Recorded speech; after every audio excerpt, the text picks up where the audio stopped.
San Pedro d'Atacama, à 1670 km au nord de Santiago du Chili, est une bourgade située à 2500 mètres d'altitude dans un oasis en plein désert d'Atacama, l'un des plus arides au monde. Autrefois berceau de la culture atacameña, le village, qui compte aujourd'hui 2500 habitants, est le point de départ pour d'inoubliables excursions vers le désert d'Atacama et l'altiplano. À San Pedro, les agences touristiques poussent comme des champignons. On en trouve une quarantaine qui proposent des visites guidées des endroits les plus touristiques de la région. Certaines agences proposent même des excursions au Salar d'Uyuni, en Bolivie.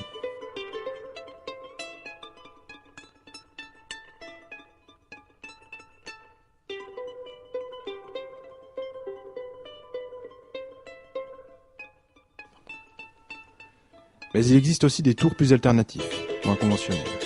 Comme ceux que proposent 3 guides que nous avons suivis, les Chiliens David et Felipe, ou encore Renato le Bolivien.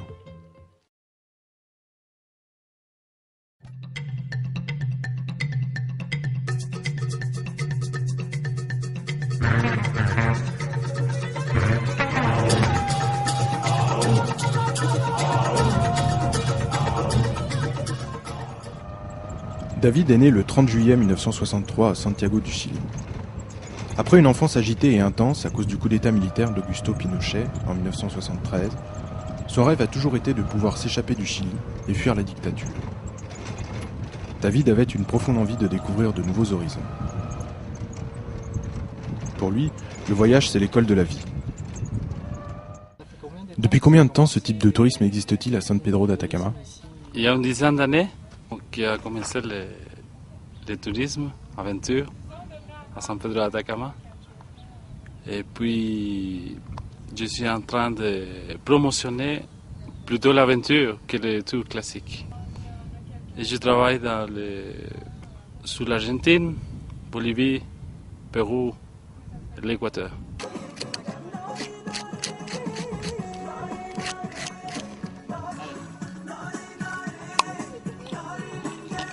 Tu prends des vitamines ?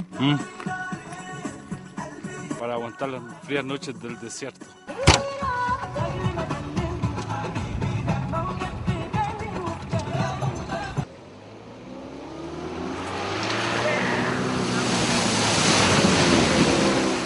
Les excursions proposées par David Olivares sont différentes des tours classiques proposés par les agences de tourisme de San Pedro. La principale de ces différences, c'est le nombre de passagers qu'il prend avec lui. Il propose un tour personnalisé de 8 personnes maximum, dans son Jeep 4x4 Land Rover, qui appartenait autrefois à l'armée chilienne et qu'il a aménagé en véritable voiture d'expédition. S'il suit la route conventionnelle, comme la vallée de la Lune, Lagune Cejar ou Geyser del Tatio. Il propose aussi de randonner autour de San Pedro d'Atacama, où on peut trouver le fleuve Atacama. Là, on peut avoir un contact plus étroit avec la nature. Les routes qu'il emprunte sont plus excentrées, parfois inaccessibles, et ne sont très souvent que de petits chemins impraticables pour un bus de tourisme et des voitures standards. Ça marche bien tes affaires ? Il y a les gens qui aiment bien le tourisme aventure, c'est ce que je suis en train de faire, parce que c'est différent. Avec la voiture que j'ai, c'est une voiture originale de safari, et ça ressemble un peu à une voiture de l'Afrique. Alors les gens, ils aiment bien ça. Tu n'as pas de bureau. Comment fait-on pour te contacter ? Pour le moment, il faut se rendre ici et pour me contacter, je suis en train de donner des petites cartes aux gens qui veulent faire quelque chose de spécial.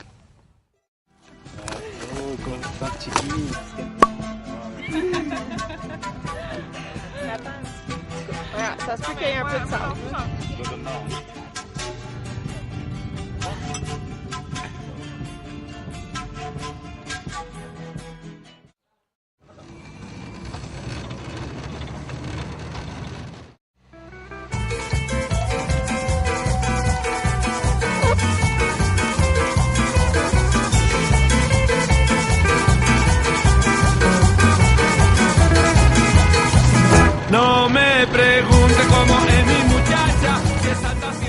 Felipe est un jeune Chilien de 26 ans, originaire de Santiago du Chili. Depuis 2 ans, chaque été, il part à San Pedro pour faire une saison en tant que guide touristique, avec sa vieille voiture des années 70, son combi.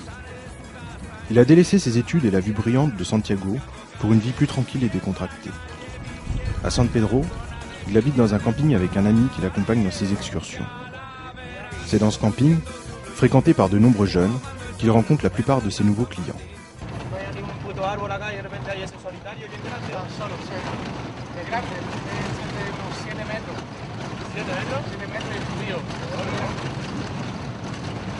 L'ambiance amicale et décontractée du voyage proposé par Felipe séduit cette clientèle jeune et aventurière.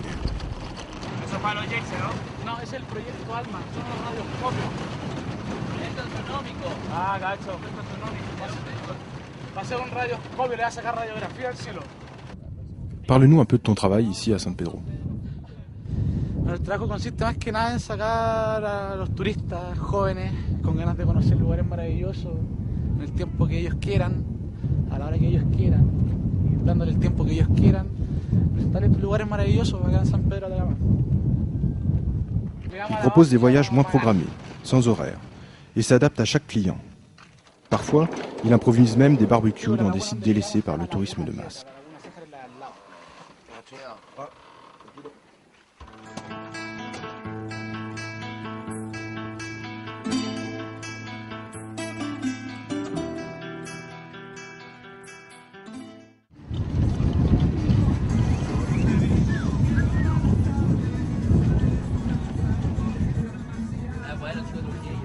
Quelle est la différence entre les tours touristiques que tu proposes et les tours traditionnels?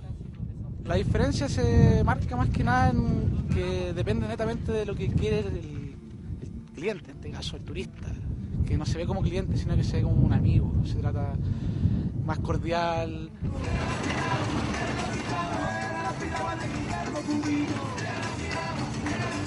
La piragua,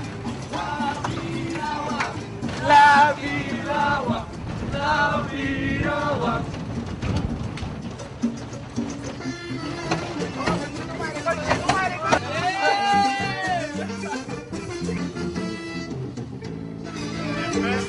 El espejo voló. ¡La cabrón!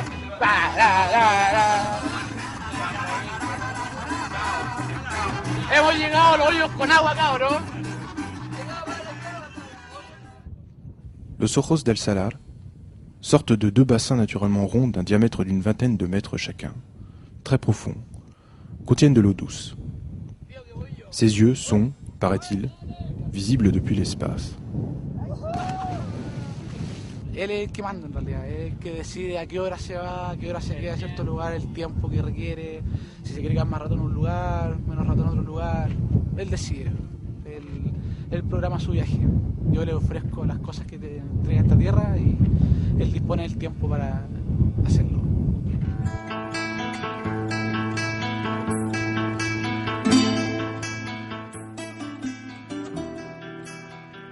Laguna Teminquiche est une sorte de petit lac dont la profondeur n'excède pas les 5 cm. De nombreuses touffes de sel y sont dispatchées sur le côté ouest, tels des petits îlots de quelques dizaines de centimètres de diamètre.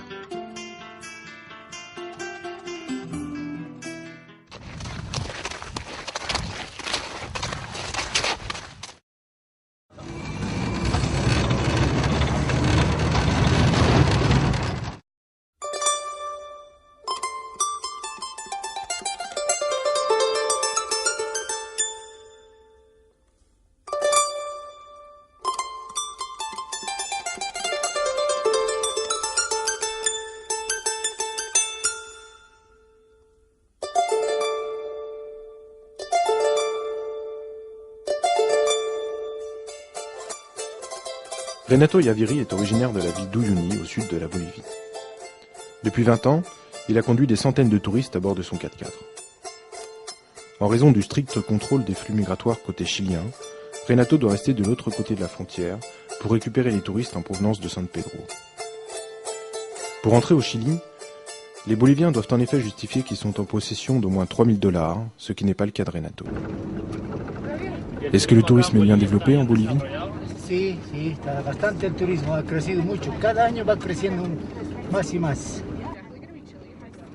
Que penses-tu du tourisme dans la région d'Uyuni? Tiene buenas propuestas así, digamos, en la zona, ¿no? Porque la gente, no hay fuente de trabajo, entonces la gente se dedica más en el turismo. en hospedajes, así en el transporte. En Uyuni también la gente vive del turismo. El turismo trae mucho, digamos, en la venta, en arreglo de movilidades, combustible, en todo. Entonces es una fuente de trabajo primordial. Renato travaille en sous-traitance pour une agence de tourisme qui est installée des deux côtés de la frontière et qui organise des excursions dans tous les sites touristiques du sud de la Bolivie. La formule la plus prisée des touristes est un voyage de 4 jours et 3 nuits, avec logement et repas compris, pour une somme de 70 000 pesos chiliens, soit 100 €. Dans le sud de la Bolivie, les chemins sont de très mauvaise qualité, mais Renato connaît les pistes par cœur. Il peut se repérer au milieu du désert comme personne d'autre. Yo trabajo unos 15 a 20 años, siempre así transportando turistas, así unos 3 días, 4 días, 6 días, 8 días. Siempre en turismo hace unos 20 años. Combien d'heures travailles-tu par jour? Más o menos por día trabajamos 7, 8 horas hasta 12 horas. Siempre nos levantamos, a veces para ver la salida del sol, nos levantamos a las 4:30 y algunas veces también para los géiseres nos levantamos a las 3:30 para ver. Quel est ton salaire en dollars? El salario es de 1.200 bolivianos que ganamos nosotros por el mes. En dólares más o menos viene a salir como 50, o sea, $150.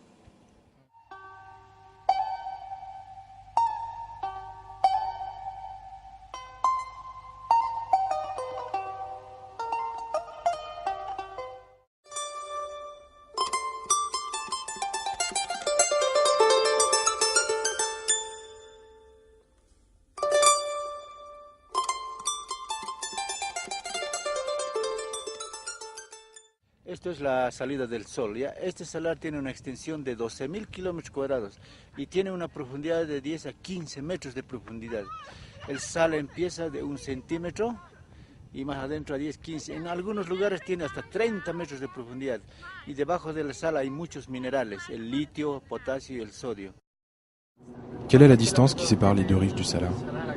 Este salar tiene una extensión más o menos de la entrada del salar de Uyuni hasta la isla, hasta el otro borde, tiene 176 kilómetros, ¿ya?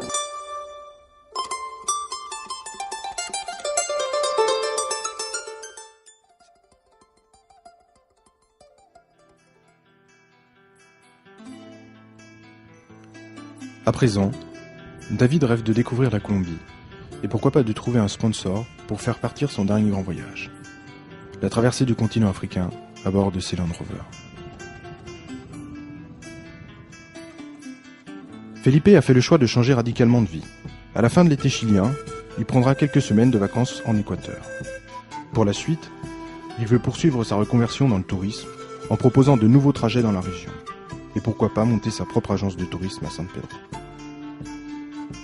Renato adore son travail, même si le métier de guide touristique, qu'il pratique depuis presque la moitié de sa vie, suffit à peine à nourrir sa famille de 7 personnes. Pour l'instant, Renato arrive à joindre les deux bouts, mais il sait qu'il ne touchera pas de retraite.